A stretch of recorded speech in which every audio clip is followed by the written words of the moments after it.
Why? Why? Why? Over and over and over again, I am asked, why? What drives me? My why is not going to be the same as your why.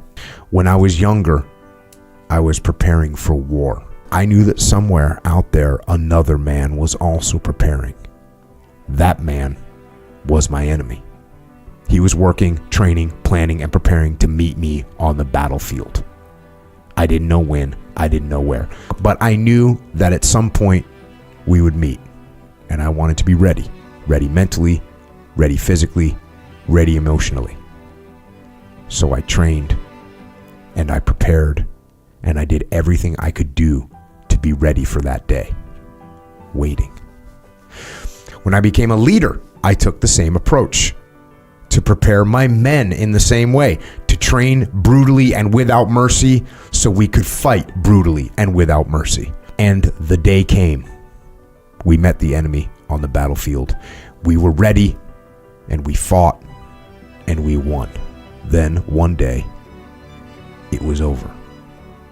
I was no longer a soldier, no longer a leader of men. I was no longer preparing myself or my men for war. So, what drives me now? The answer is simple. The men that did not come home. Mark and Mikey and Ryan, but it's not only them. There are others, hundreds more, thousands more, countless more, who fought and died to give me the gift of freedom. And for them, I will make every day, every minute, every second, I will make it all count. I will live to honor their sacrifice, a life worthy of the price they paid for me, for us. I will not let them down. We've got to think strategic. We got to think long term. Short term, have a donut, tastes good right now, instant gratification. Long term strategy, you're fat, out of shape, unhealthy. So you got to think long term. Sometimes when we need a little push for what we're doing, right now, we've got to think about that long-term goal. We got to think about that long-term destination. We got to think about what it is we're trying to achieve.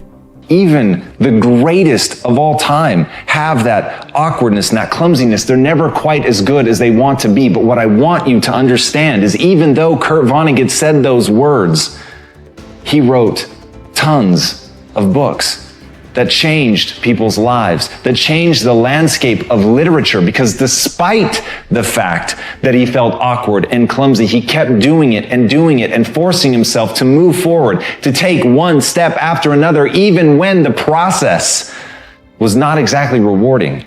He believed in something. He knew that what he was trying to do would ultimately get better. He knew that if he wanted to accomplish something great, that he had to push through the awkwardness. And that is the very trick to getting great. You just have to do it. You have to go. You have to take that first step. You have to push. You have to drive. You have to strive every time to get a little bit better. You have to strive not to fall prey to your own doubts and insecurities. And as Joe Namath said, if you aren't going all the way, why go at all? But it's doing that in face of the fear. It's doing that in face of the difficulties. It isn't only because someone is great that they say you should either do it all the way to play hard or go home. They're not saying it because the process is in and of itself rewarding. They're saying it because there is something that they're trying to accomplish that demands it, that they're prepared to play on a world stage. And once you know why you're doing what you're doing, once something sits at the core of your being, and despite how difficult, painful, awkward it may be to push forward, you push forward no matter what the odds. And as Hannibal said, one of the greatest military leaders of all time, I will either find a way or I'll make one. And he said that as he was getting elephants across the Alps. Now, when you think of the difficulties that you face in trying to do what you're trying to accomplish, think about that man amassing an army and getting elephants to climb a mountain.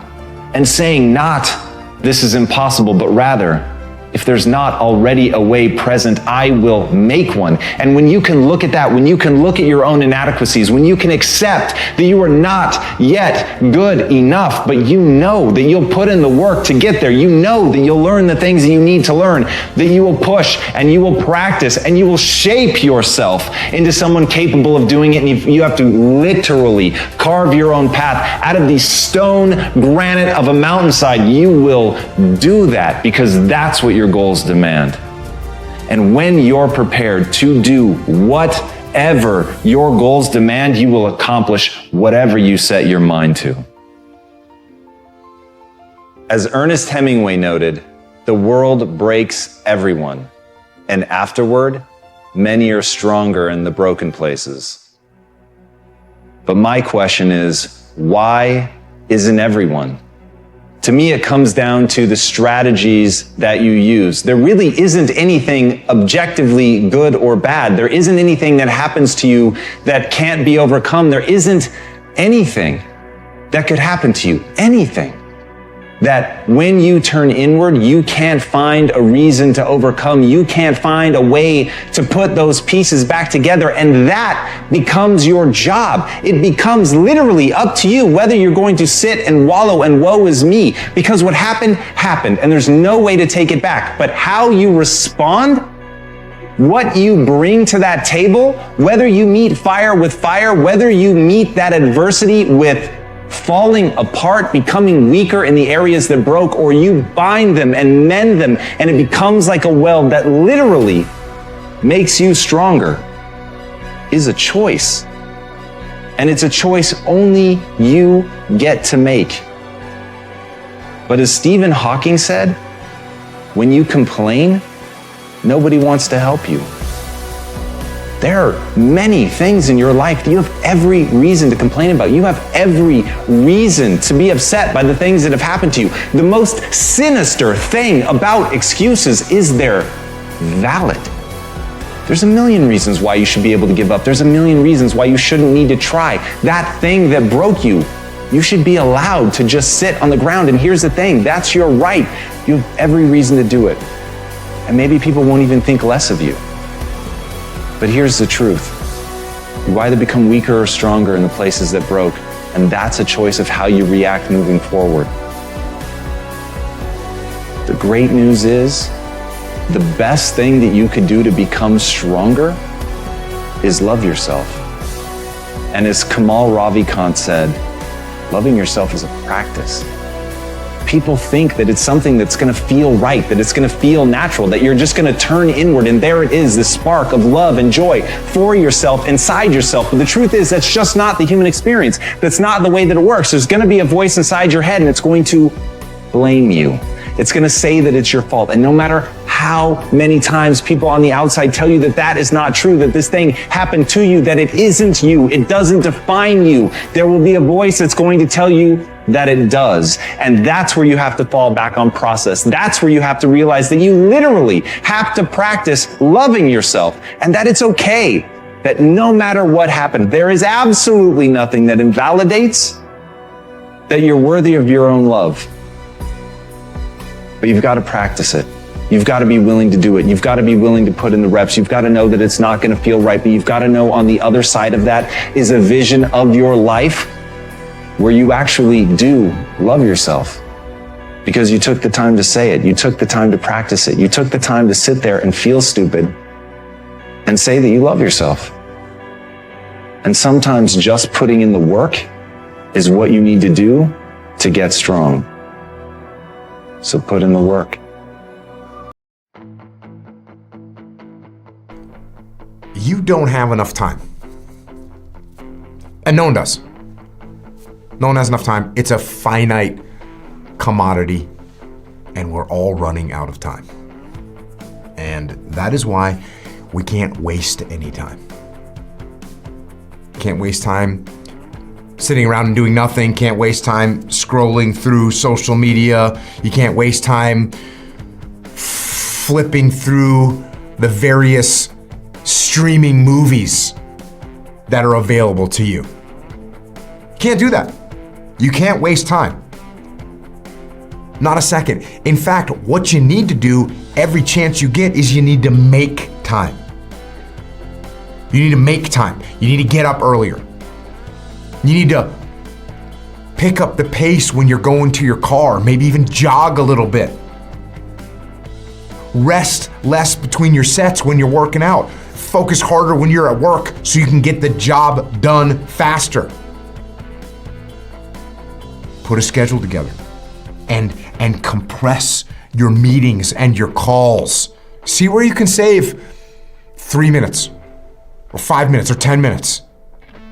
How can you move faster with more efficiency and maximum effectiveness? You save those 3 minutes, you save those 5 minutes, and those minutes add up.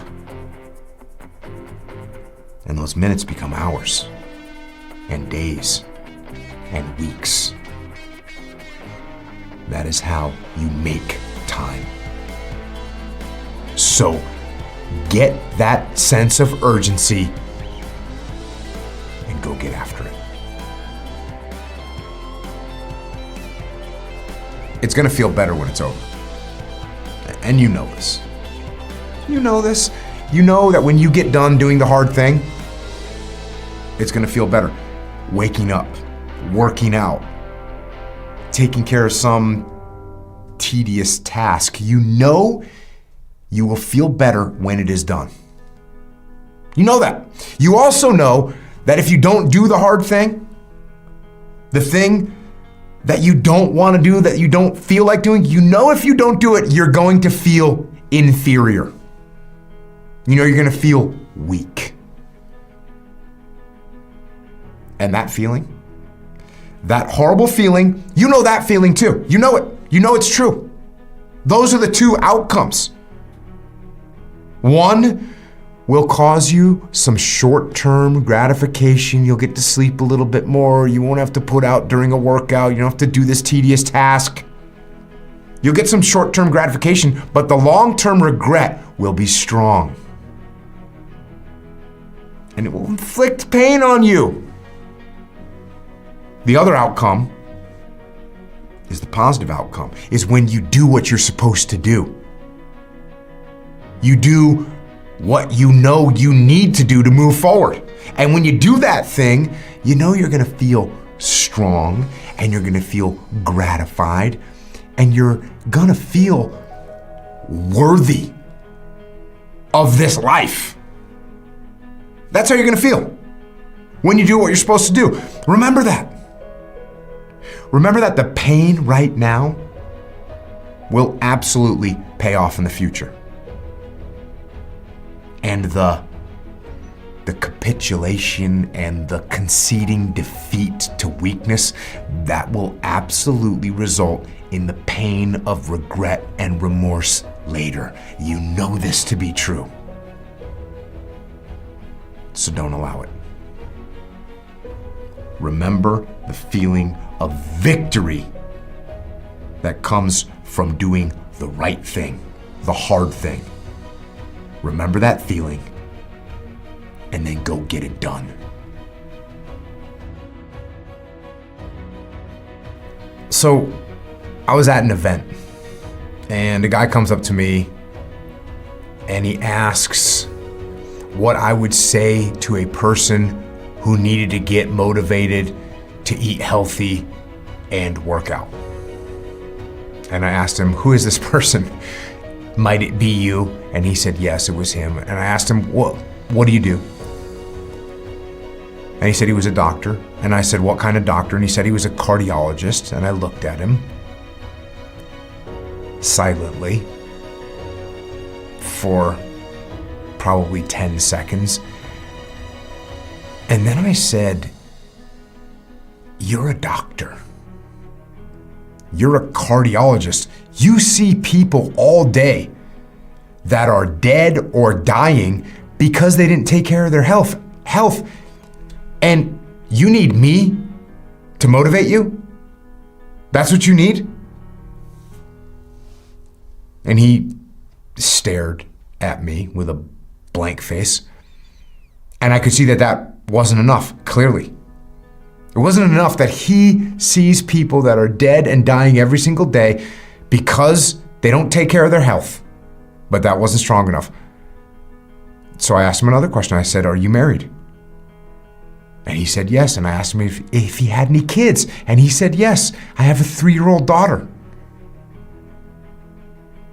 And I said, "Do you care about your wife and daughter?" And he said, "Of course." And then I said, "No, you don't. No, you don't. If you cared about your wife and daughter, you would take care of yourself." His head shifted a little, and I could see that this hit him, so I hit him again. Don't you want to see her grow up?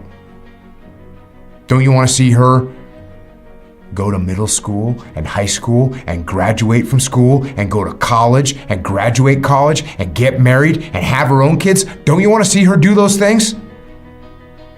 Don't you want to be able to support her in her life? Don't you want to be able to teach her lessons and help her avoid all the things that you messed up? Don't you want to be there for your daughter? And with a guilty look, he said, "Of course I do." And I said, "Well, then get your priorities straightened out. Don't let your laziness and your sweet tooth override your long-term goals and your long-term commitments, the love you have for your wife and your own daughter. What you do isn't just about you, it's about the people you care about." And it's the same for all of us. It isn't just about you. You can let yourself down, whatever. Don't let your friends and your family down. Stay on the path for them.